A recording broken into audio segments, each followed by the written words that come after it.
Now joined by Nathalie Jones, the sports director at ABC 17 in Columbia. You've probably seen her on our airwaves when it comes to Matrix Midwest. You've definitely seen her stuff on social media when it comes to Mizzou. Thanks for coming to St. Louis and coming to be in our little podcast studio we got thanks. here. It's very cozy in here. I like it. Thanks for having me. I like to think we know a lot about Mizzou, but we do not know as much about Mizzou as Nathalie Jones. Let's start with football. Coach Drinkwitz names Austin Simmons the starting quarterback in the spring. Last year, not the case at all. We were all playing guess who for, it seemed like, another 4 months from where we are today when it comes to May.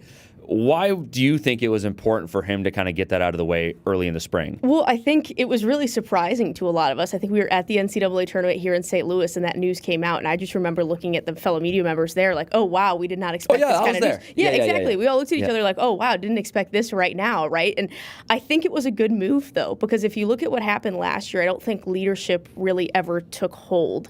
When you look at what Bo Pribula did last season, and you had the battle between Bo and Sam, who will it be? They even threw Matt Zollers in there at one point. I think there was no clear direction going into the season. They said, hey, we're going to split reps in the first game, right? Sam will get the second half, Bo will get the first half.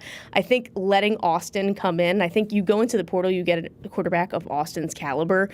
It's pretty clear to the fan base, and I think to a lot of people watching, that it's intended for him to come in and start, right? So I think letting him come in and just take that leadership role, go into fall camp with no questions, and let him build chemistry with the receivers, build chemistry with his offense, I think it's the best move that Drinkwitz could have made. It's really one he hasn't made since he's been in Columbia. I feel like every year there's sort of a quarterback competition going through fall camp. What's this mean for Matt Zollers? I think last year a lot of people, fans, look at what Matt Zollers did towards the end of the year and they think, is this our future? They go out and get Austin Simmons, and now you make that decision really fast. There's no competition come this summer, even into the fall. But on the other side, you look at it, Matt Zollers is still pretty young. So what's this mean for Zollers? I think it's the year that he didn't get to have last year, right? And when you look at a kid that gets to come in, when you're that young, I know in the portal era, people want reps and they want it now. They want to see game action. But I think in football, especially when you look at a quarterback, you kind of need that time to grow and adjust and get into the game, right? He was coming straight from high school. He had an injury, and then he came. He was basically thrown into action very unexpectedly. I don't think anyone really expected Matt Zollers to see the field realistically last season, right? When you look at the injuries to Horn and, of course, Pribula. But I think this year is a big growth year for him. He kind of didn't get that time to just learn behind someone of Austin's caliber, of Bo's caliber, right? He didn't get that time last season. He was just kind of thrown in, and I think a lot of high-pressure situations, and I think obviously the fan base is going to be super tough on a kid that comes in, and, you know, the results weren't there, but I think this is a year, barring any injuries, that he didn't get to have last season. I think it's a big year. It's all about if he capitalizes on it, and obviously you got to keep him happy, got to keep him around Columbia, because Drinkwitz has made it clear he's the future. When you look at this team, and I think Drink said it at the very end of the season last year when he said we have to go into the portal and get our cornerbacks, and then he's like, well, I'm sorry, we need to go in. He's like, don't, remember that? And he's like, yeah, I do. He's like, oh, don't post this anywhere. I think we just need to go we all posted it. Yeah, he's like, I think we just need to go get some people. When you look at who they lost, like at cornerback position, you not only lose Toriano Pride, but then at the safety, he's always a safety, but like Dalen Carnell, who really played anywhere. And then on the line, Zion Young, you lose Damon Wilson, you lose Chris McClellan, like you lose a bunch of studs on that defense.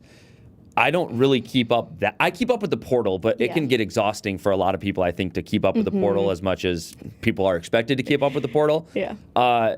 Do you think their defense can be as good or maybe even better than they were last year, but they got a lot of holes to fill? I think that's my single biggest question headed into this season. I think a lot of people are looking at the offense. Of course, Austin Simmons, the flashy new guy coming in, right? And you look at the receivers that he added. My biggest question, I said when spring camp started, is what is this defense going to look like? It's had such a clear identity over the years, death row defense, right? Yeah. That's what they're known as. They create havoc, and they're fun to watch. A guy like Zion Young just creates so much havoc, right? But I think that's a really, and I kind of got the sense from Drinkwitz that that's a question of what's that going to form into, right? How is that going to take shape? And I got the sense from him in spring ball when we interviewed him at the very end that they still have a ways to go, right? They made additions in the portal. I really liked Robert Woodyear Jr., the linebacker from Auburn. When you lose a guy like Josiah Trotter, I think bringing a guy in like that was big. But I think there are still a lot of questions. You have the talent. How is it going to take hold and take shape? I think the leadership is a question as well.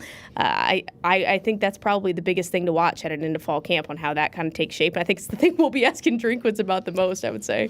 I didn't even think about Trotter. I forgot about Trotter. I forgot about Marvin Burks, the St. Louis kid, not on the back end anymore. And he was such like a staple of that defense because although there were guys coming in and going out, Marvin Burks from Cardinal Ritter kind of seemed like a steady hand there. I asked Drink at the Zoodaloo thing here. Yeah. I said, do you think your running back room is going to be as good as everybody thinks it is? And he gave me the classic, like, looks at me and is like, I guess we'll just have to wait and see. Yeah. Like we don't know yet as well.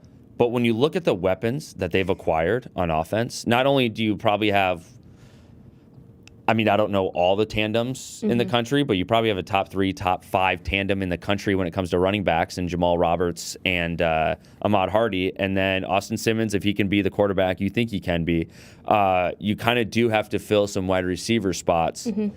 But that offense seems like it can take a significant step this year compared to where it was last year. And do they have the weapons? It seems like they do. I think they do. I mean, I don't think there's any reason that this shouldn't be one of the best offenses in the SEC and in the country. I really don't. When you look at the caliber of the weapons that they brought in, a guy like Caden Lee who has, that chemistry with Austin Simmons, and obviously we know what Ahmad Hardy is. We know what Jamal Roberts is, right? I mean, you saw they're kind of like that 1-2 punch, and it was really exciting to watch last season. I think the missing piece has always been the passing game. They want to get that vertical passing game going, and bringing in a new offensive coordinator in Chip Lindsey. That's the number one thing we heard when we started spring camp is we want to get the vertical passing game going. He wants to identify who his weapons are, who can kind of bring that. And I think that's going to open up the run game so much more. I think it was kind of easy for teams to kind of key in on what Mizzou was really good at. But I think if you can get that going, that is going to open up this offense a bunch. I think it's something that Drinkwitz has wanted to get going for years. It seems like he has the talent. Austin Simmons has an arm. Obviously, it's a bit untested, right? He's been a backup for a little bit, but I think there's no reason that this should be a top offense with the weapons that they did bring in this offseason. If you think people are excited about this offense and what this football team can be this fall, you got another thing coming when you look at this basketball team. Because it's not only Missouri, it's not only Columbia, St. Louis, Kansas City, Cape, Springfield that's excited about what this basketball team can do. This whole country is like freaking out about what Dennis Gates can potentially have this winter. Were you even impressed? We knew they're freshmen coming in, but were you even impressed they got a guy like Bryson Tiller and some of the transfers they get in? Because it seems like Dennis Gates has gone to work and all eyes are on 2026. I'll say this. I'm not surprised at anything Dennis does in the recruiting sphere anymore because the man can just recruit like no other. I mean, I think we saw that the second he came on campus, and I wasn't totally surprised. I was impressed, though, when he did bring in Bryson Tiller. A guy, I liked his additions with Jalen Carey and Jameer Jones, but Bryson Tiller was kind of like that centerpiece guy that you needed in the portal, a guy that really got fans excited. So I wouldn't say I was shocked because Dennis is a recruiter, and I think he's proved that over the years. This year for Dennis, I think, is really important. Not only do you kind of have the disappointment of what happened at Enterprise Center and losing in the first round to Miami, the field has expanded. Now there's 76 teams in the field, so there's more chances for your team to get in. So if you don't get in, that's a problem. Now, if you don't get in with kind of what you're looking at with your recruiting, that's a problem. And this year seems... I don't like to use the word make or break, and I don't necessarily think it's a make or break year for Dennis Gates, but it seems like probably the most important year he's going to have is ahead of him. I think if you don't capitalize on this season with Jason Crow Jr. coming in, even a guy like Tony Bryant, the incoming five-star freshman, in the recruiting class you have for the portal, this is a year you have to capitalize on. And I think... For me, I agree with you. The make or break year doesn't feel necessarily correct, but I feel like it's a big year for the fan sentiment, right? Yeah. For how things are going to look moving forward, for how the fans are going to swing behind this program. I think when you have the level of excitement and expectation that you do, having a guy like Jason Crow, a one-and-done kind of player who will likely be going to the NBA after his time at Mizzou, you have to capitalize on that. This is a team that I think fans want to see get to the second weekend of the NCAA tournament, something something that Dennis Gates hasn't been able to do at Mizzou. Mizzou hasn't done in quite a long time. So I do agree with you. I think it's a big sentiment year. That's kind of what I've kind of labeled it as is, hey, we need to show which way this program is going to go, right? And like when you have the talent coming in like they have, there's no reason to not capitalize on it. I think fans are a big part of that, and you mentioned it. Yeah. I think I've spoken to quite a few St. Louis fans that watched them play twice in St. Louis this year and were really disappointed. Not only do you get thumped by Illinois at bragging rights at Enterprise, but you also get beat on your home court, essentially a home court advantage at Enterprise in the first round of the NCAA tournament to Miami. Okay, so we talk a lot about Mizzou here in St. Louis. We know a ton about the basketball program. We know a good amount about the football program. What is something that doesn't a topic or a conversation that doesn't make it out of Columbia that some people in Columbia or people that are diehard Mizzou fans are talking about that maybe people outside of Como aren't? I think there's a few things. I think number one on the list this year was gymnastics. Gymnastics does not get the love that it should, I think. On Great year a year ago, too. Yeah, on a statewide scale, I feel like the gymnastics team does not get the love that it should. And my goodness, I mean, Shannon Welker has just built, honestly, it's becoming a powerhouse over the years. And they're consistently on the national stage. They're consistently in the mix for winning to going to the national championship, right? The thing is, this year, young team, right? And you're kind of, there was building pieces. They went out a little maybe earlier than they thought they would, I think 100%. But it's exciting when there's a team that's constantly in that conversation. And Mizzou, I mean, it doesn't have a lot of programs on campus that is constantly in the national title conversation. And I think it's something that folks in Columbia have gotten really excited about. I mean, they're doing really well filling out that. They moved over to Mizzou Arena this year, and they're really doing a good job filling out Mizzou Arena. I think they've hit some big attendance goals. So I think that's kind of a big piece of excitement in Columbia. And I'd also just say Diamond Sports is another big topic of conversation right now. I think people want to see some progress there.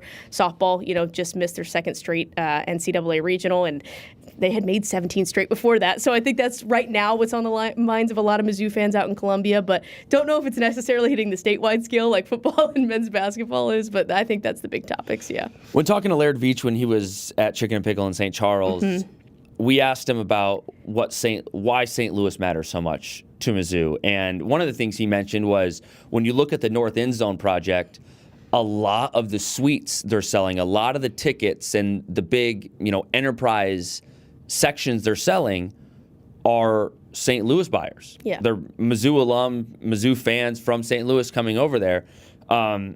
Those fans in this city don't necessarily get to see that every day. Last time I saw it, I don't think the walls were completely up, but it's been a while. You see this thing probably every day Yes, or almost every single day. How is that thing looking? Because the photos I've seen, it's starting to look like when you're pulling up to this stadium, you're going to think, wow, that North End Zone looks good. It is monstrous. I mean, I went to Mizzou. I mean, I grew up, I was a kid, and I grew up a Mizzou fan. My dad went to Mizzou. So I've seen Faurot Field at a lot of different stages. I saw it when the South End Zone got built. This just takes it to an entirely new level. It is crazy to look at. It doesn't even look like a recognizable stadium to me anymore. I mean, the outside is getting pretty close to being done. All the bricks are pretty much in. I think they're really starting to turn focus to the inside. But I'm just excited to see what it looks like once you get down on the field and kind of the noise. That's what I'm on game day when we're down there shooting the game. I'm excited to see how loud it is. And I think that's the number one thing Laird Veach has told me. It's like it is going to up it so much just in terms of the noise and that competitive advantage you get there. So it's been fun to watch it go up. They're making so much progress. It was funny. I saw a picture of where Kansas is on their stadium. Not near the amount of progress that Mizzou That's what they want to hear. Right? Yeah. No, but it's just funny because they work 24-hour shifts to start. I mean, I've been very impressed just at the rate of this construction, how quickly it's gotten done. And we go to a lot of stadiums. Not a lot of SEC stadiums, I don't think have, sometimes I feel like one end zone is really good, and then the other end zone is unlimited seats all the way to the sky, right? Sure. There's like 50,000 people from this end zone up.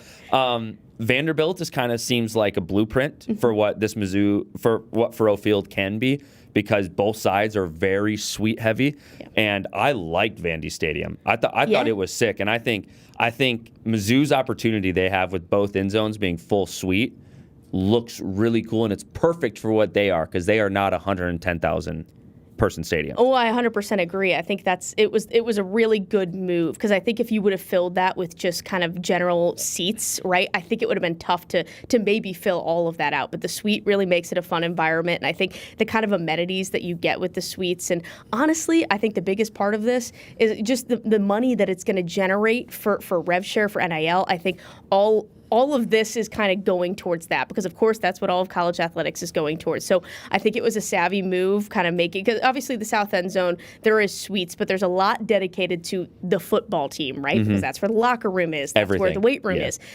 The North End Zone's really for the fans. It's for recruiting, and it's going to be the perfect space for that. So I agree with you there. I think also preserving the Rock M and kind of having that fixture still there was good. So it's coming along, man. I like to see it. They slipped that Rock M in there.